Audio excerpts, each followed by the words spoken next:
Lead the Field is a timeless masterpiece by Earl Nightingale that distills the essence of success into actionable principles. It's not just a collection of motivational sayings, it's a profound guide that helps you understand the universal laws governing achievement. Nightingale champions the idea that our external world is a direct reflection of our internal thoughts, emphasizing the power of our minds to shape our destiny. He systematically dismantles common misconceptions about success, offering a clear, practical roadmap for anyone committed to reaching their highest potential, regardless of their current circumstances. Lead the Field masterfully weaves its core ideas through a series of interconnected lessons. While each chapter stands strong on its own, they collectively build a powerful framework for success. The foundation of thought. Nightingale kicks off by hammering home the fundamental concept that we become what we think about. He lays out this strangest secret not as a mystical idea, but as a universal law, similar to gravity. He doesn't just state it, he provides compelling arguments and real-world examples, urging us to consciously direct our thoughts towards positive, constructive outcomes. This initial insight is the bedrock upon which all subsequent principles are built, emphasizing that true change begins internally. Unlocking personal potential and opportunity. Building on the power of thought, Nightingale then shifts our focus to identifying and capitalizing on opportunities that often lie hidden in plain sight. In Acres of Diamonds, he uses a compelling anecdote to illustrate how many people search far and wide for success, overlooking the immense potential within their current circumstances or inherent talents. Concurrently, chapters like The Magic Word delve into the transformative power of attitude.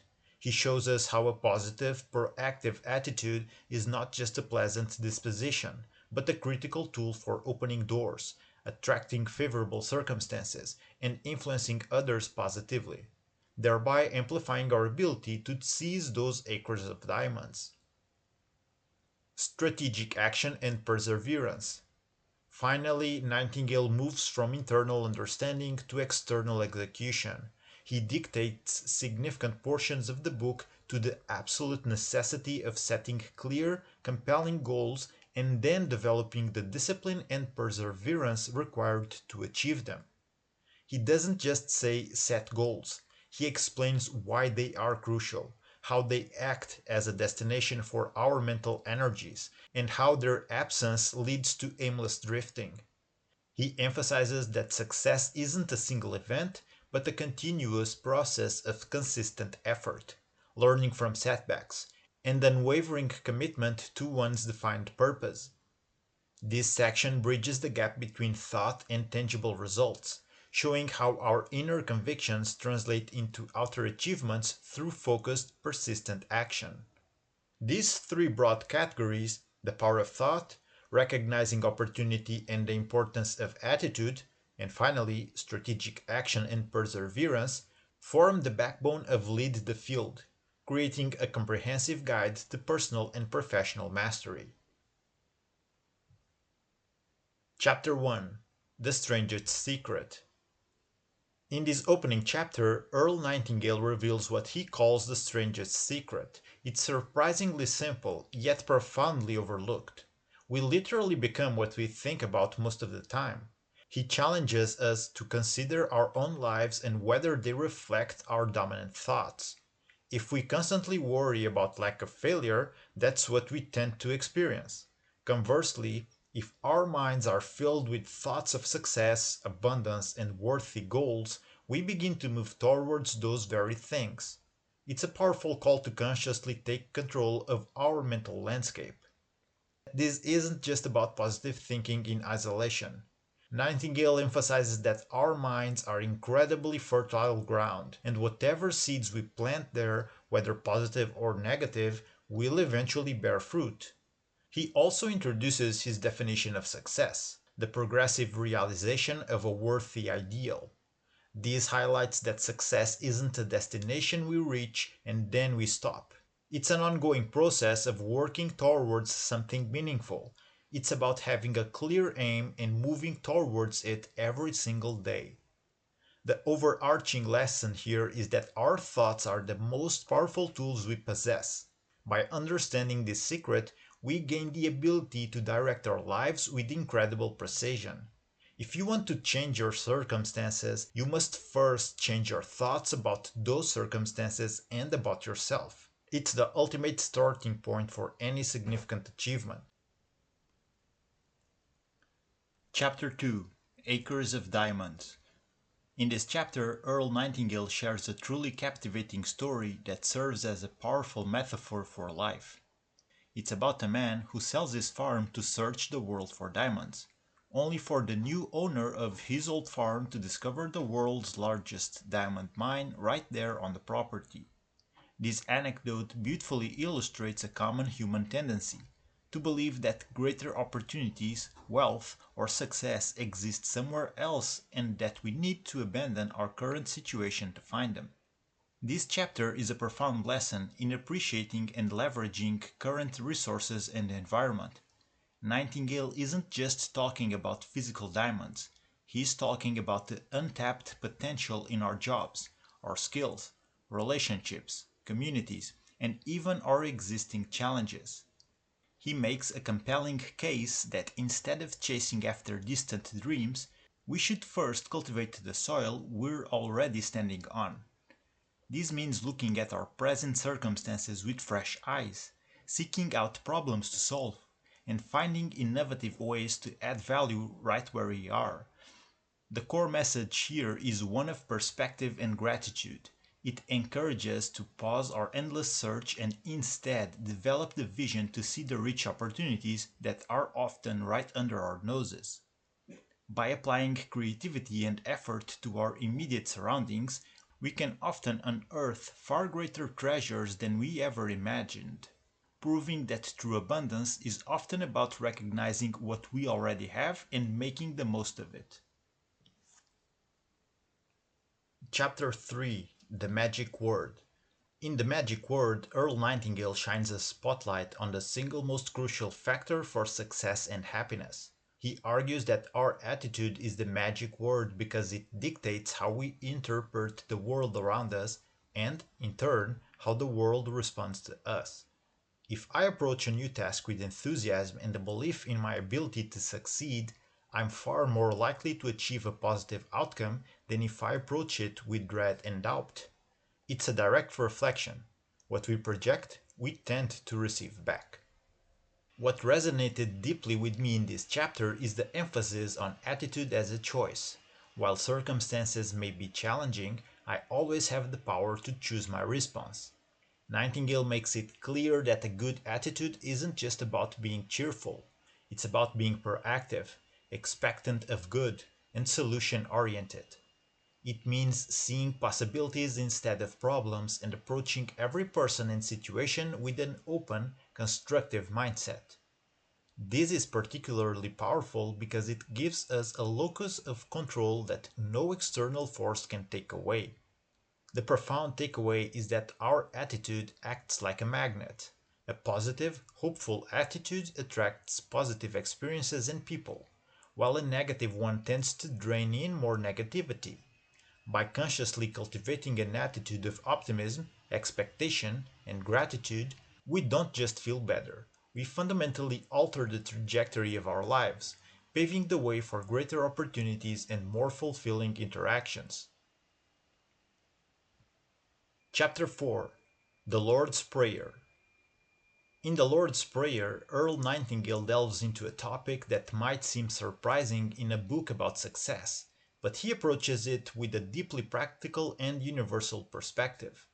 He doesn't interpret the Lord's Prayer strictly through a religious lens, but rather as a powerful teaching tool for understanding how to effectively set intentions and focus our mental and spiritual energy. His core message is that the principles embedded within this prayer, like asking, seeking, and knocking, are universal laws that apply to everyone, regardless of their specific beliefs. It's about clarity of desire and unwavering faith in its attainment. What I found particularly insightful is how Nightingale connects prayer to goal setting and visualization. He suggests that when we truly pray for something, we are clearly defining our objective, repeatedly focusing on it, and maintaining an expectation of its realization. This isn't passive hope. It's an active mental and emotional process that prepares us to recognize and seize opportunities. It reinforces the idea from the strangest secret that our dominant thoughts shape our reality, extending it to the realm of our deepest desires and aspirations. The profound takeaway from this chapter is that having a clear, articulated purpose and consistently praying, in the sense of intensely focusing and expecting for its fulfillment, is a powerful catalyst for achievement. It teaches us to define our daily bread, forgive those who hinder us, to free our minds, and ask for deliverance from negativity. Ultimately, it's about aligning our inner world, our thoughts, beliefs, and intentions with our external aspirations, creating a powerful synergy that draws our goals closer to us. Chapter 5: Relationship between the conscious and subconscious minds. In Relationship between the conscious and subconscious minds, Earl Nightingale dives into one of the most powerful and often misunderstood aspects of human psychology: the dynamic interplay between our conscious and subconscious minds. He uses a brilliant analogy, likening the conscious mind to a gardener and the subconscious mind to the fertile garden soil. Just as the garden will grow whatever seeds are planted, be they flowers or weeds, our subconscious mind will work to manifest whatever thoughts and beliefs our conscious mind habitually plants. This means that if I constantly dwell on fears, doubts, or limitations, my subconscious will diligently work to bring those into my experience. Conversely, if I consciously feed it positive, goal oriented, and confident thoughts, it will help me realize those aspirations. What I found particularly impactful is the idea that the subconscious mind doesn't reason or judge. It simply accepts and acts upon whatever the conscious mind presents to it as truth. This highlights the immense responsibility we have for the quality of our thoughts. It underscores why affirmations, visualization, and consistent focus on worthy ideals, as discussed in previous chapters, are so effective. They are methods of consciously planting the right seeds into our subconscious. Nightingale emphasizes that our beliefs, which often reside deeply in the subconscious, are not just ideas. They are powerful instructions that determine our actions and outcomes. The profound takeaway from this chapter is that to truly transform our lives, we must become vigilant gatekeepers of our conscious thoughts. By consciously choosing what we focus on and what beliefs we entertain, we direct the incredible power of our subconscious mind. It's about taking active control over our inner world, knowing that our subconscious is always working to bring about the reality that matches our dominant mental programming. This understanding provides a powerful framework for intentional personal growth and achievement. Chapter 6: Reciprocal Nature of Life. In this chapter, Earl Nightingale reveals a profound truth that underpins all lasting success: the principle that we must give in order to receive. He asserts that the universe, or life itself, operates on a system of reciprocity. This isn't about charity in the traditional sense, but about the fundamental exchange of value. If I want to be well compensated, I must provide something of significant value to others. If I want kindness, I must extend kindness first. It's a powerful shift from a "what can I get" mindset to a "what can I give" approach. What I found particularly insightful is how Nightingale connects this principle directly to personal wealth and achievement. He explains that money is simply a measure of the service we provide. The more people we serve, and the better we serve them, the more our income will naturally grow. This concept challenges the common misconception that success is about ruthless competition or accumulation. Instead, he positions it as a natural byproduct of contribution and problem solving for others. It redefines what it means to earn a living, emphasizing that true earnings come from value creation. The profound takeaway from this chapter is that generosity and service are not merely ethical virtues, but essential strategies for success. By consistently seeking to provide value, improve the lives of others, and contribute meaningfully, we set in motion a powerful cycle of abundance. It teaches us to constantly ask ourselves, how can I serve more effectively? How can I add more value? This principle liberates us from scarcity thinking and opens us up to a world where giving is the surest path to receiving. Chapter 7: Our Environment. In Our Environment, Earl Nightingale expands on the powerful connection between our inner world and our outer reality, focusing specifically on the impact of our surroundings and associations. He makes a compelling argument that our environment isn't just something we exist in, it's something we create with our thoughts and attitudes, and it, in turn, influences us. If I'm surrounded by negativity, pessimism, and limitation, it becomes incredibly difficult to cultivate a positive, growth oriented mindset. He urges us to recognize that our environment is a direct consequence of our mental habits. What I found particularly insightful is his emphasis on the people we choose to spend our time with. Nightingale powerfully states that we tend to become like those with whom we associate. This isn't just about avoiding negative people. It's about actively seeking out individuals who uplift, inspire, and challenge us to grow. He makes it clear that if we want to lead the field, we must spend time with other leaders, thinkers, and doers. Our inner circle acts like a mental thermostat, setting the temperature for our aspirations and beliefs. The profound takeaway from this chapter is that consciously curating our environment, both physically and socially, is a vital step in achieving our goals. It's about being deliberate in what we see, hear, read, and who we talk to. By surrounding ourselves with positive influences, empowering ideas, and individuals who are moving in the direction we want to go, we create a supportive ecosystem for our own growth and success. It's an active process of weeding out the negative and cultivating the positive. Chapter 8: The Law of Supply and Demand. In The Law of Supply and Demand, Earl Nightingale takes a concept typically associated with economics and applies it powerfully to personal achievement. Just as market demand dictates supply, our mental demand and the value we offer dictate the supply of good things that come into our lives.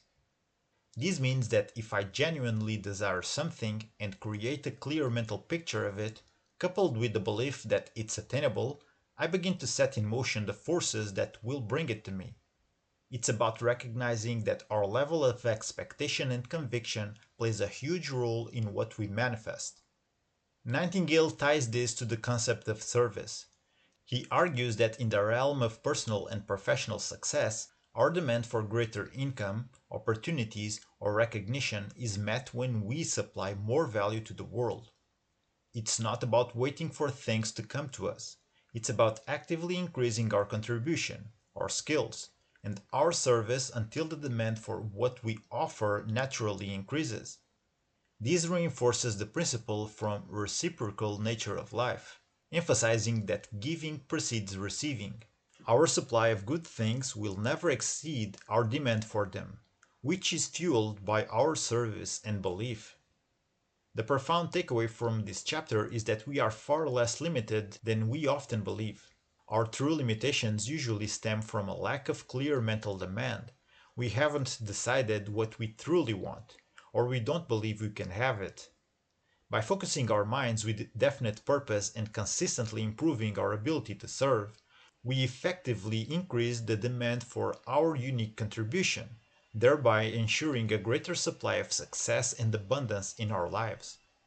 It empowers us to realize that the tap of universal supply is open wide, but we must provide a container of clear demand and valuable service to fill it.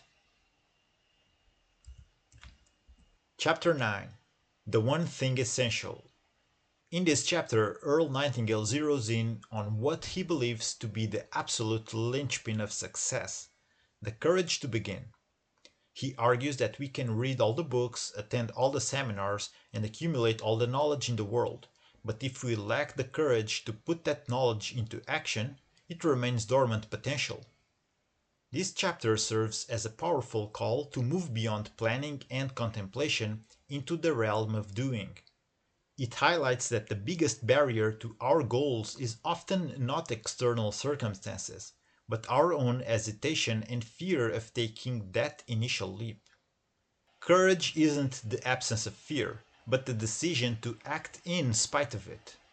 Nightingale emphasizes that every great achievement, every significant breakthrough, began with someone having the bravery to take that first, often uncertain step.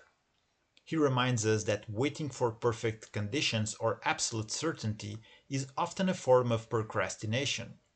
The truth is, once we start moving, clarity often emerges, and solutions present themselves. Action creates its own momentum and dispels many of the fears that held us back. The profound takeaway from this chapter is that our ideas and dreams are inert until infused with action. Don't let the fear of imperfection or potential failure paralyze you. The most effective way to build confidence and make progress is simply to start. Even a small, imperfect step in the right direction is infinitely more valuable than perfectly planned inaction.